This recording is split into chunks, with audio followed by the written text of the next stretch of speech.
Here with Coach Taylor from Myers Park. Coach, 27 wins, such an impressive year. What's been the best part of this season? Watching the growth overall. You obviously we come in and people are excited because the names and the talent and how well we played in the summer.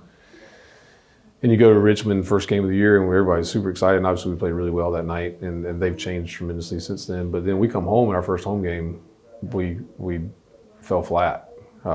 We didn't play well. Chambers kind of punked us a little bit. They were bullied us, and we had to figure out how to respond. And so just the growth from that point to where we are now, I think we're a totally different team. You got a bunch of kids that have figured out how they complement each other and what it looks like for them to really be successful as a group. Seasons are long. They're long journeys, and in some ways you look at this and it looks like it's been a long time, and at the same time it doesn't feel like it's been that long. City of Palms and Arby's was a congested, difficult 2-week time period, but I think it was tremendously significant for our guys to battle through some of that stuff, and then to figure out how to start winning. You get to a chance to try to win a conference. We hadn't won a conference. You get a chance to win a conference tournament. We hadn't done that. And just so the overall growth of the group, I'm really proud of, and that's been really fun to watch. When did you know this was going to be a special season? I mean, it sounds a little bit cliche, but you watch them in the summertime, and I saw how we guarded. Those summer games are different, but there's a lot of excitement to it. You're playing in NCAA live period events. You got college coaches watching, and man, we defended really hard. So it was like, okay, we did it for 10 games in the summer, but what does that look like over the course of a season? And once we kind of got into December and we started playing some games and playing in some different situations, and we were defending people really hard and able to do some things defensively, I started to realize that we were going to be good on that side of the ball.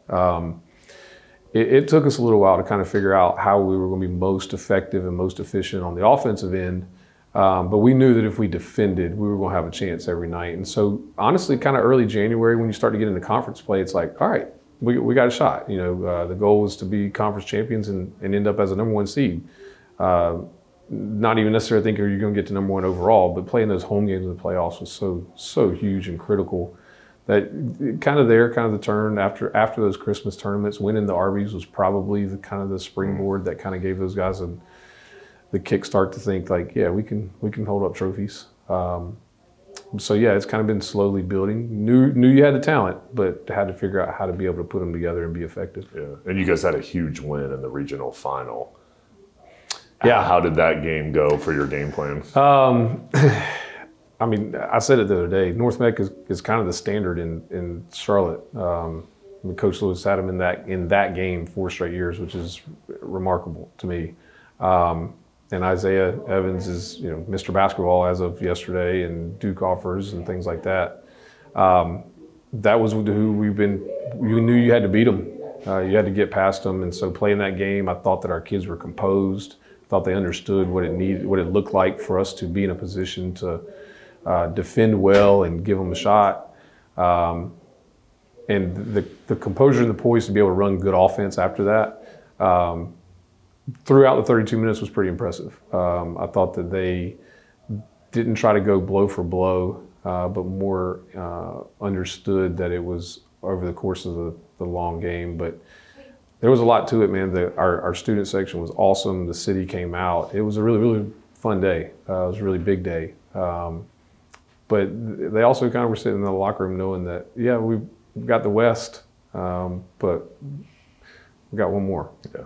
And what are you most looking forward to this Saturday at the Dean Dome against Richmond? So November 17th, we took a trip to Chapel Hill.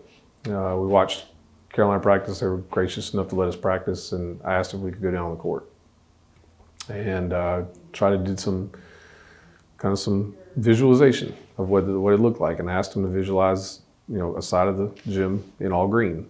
So I think that'll be the one thing coming out of the tunnel that'll hit and be probably a little bit overwhelming. And once you can kind of get past that and the ball gets tipped, I'm just excited to watch a really good basketball game. I'm excited to see Paul play. I'm excited to see if we can figure out a way to guard him. They're a really proud community. They're great people. They love their school. So I'm excited to see them come out. And, you know, in some of the meetings and information sessions, they said that they really haven't ever had to put anybody in the upper deck. And I'm thinking, let's make sure that Richmond County and Mecklenburg County can fill it up and put some people in the upper deck. Yeah. Coach, thank you so much for your time, and good luck Saturday. Thanks, man. Appreciate it.